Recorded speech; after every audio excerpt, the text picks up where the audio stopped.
Fiona Anderson back from business in Vancouver. Petronas continues to flirt with BC. That's right.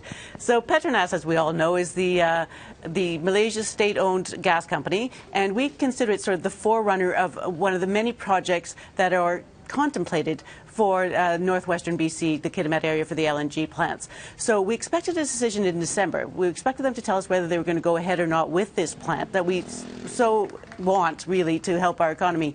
And in December they said, well, there's too much economic uncertainty. So Friday in Kuala Lumpur, they did announce that they're going to make their decision in June. Now, of course, they have said before they're going to make a decision by a certain date, but they say now they're going to make it by June. So what do we think are the pros and cons? Well, one is the oil prices. The low oil price, that doesn't actually bode well for LNG. It makes it less profitable because, obviously, higher the oil price, the more people want to turn to gas. But Petronas says actually the low oil prices help them in construction costs. So it's a plus and a minus. Another plus, Prime Minister Harper last month said that he was going to give tax breaks to LNG projects, up to 30% for capital expenditures, up to 10% tax break for facilities. Those are going to be in place until 2025, so that's a plus.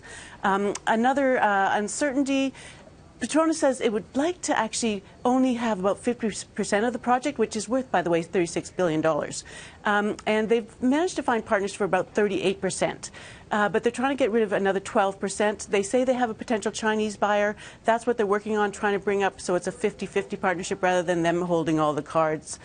One negative, though, they did announce their fourth quarter results last week, and they've lost $2 billion in Q4, and they say they're going to try to cut costs going forward. So lots of pluses and minuses, lots of uncertainty on whether Petronas is going to say yay or nay when June comes.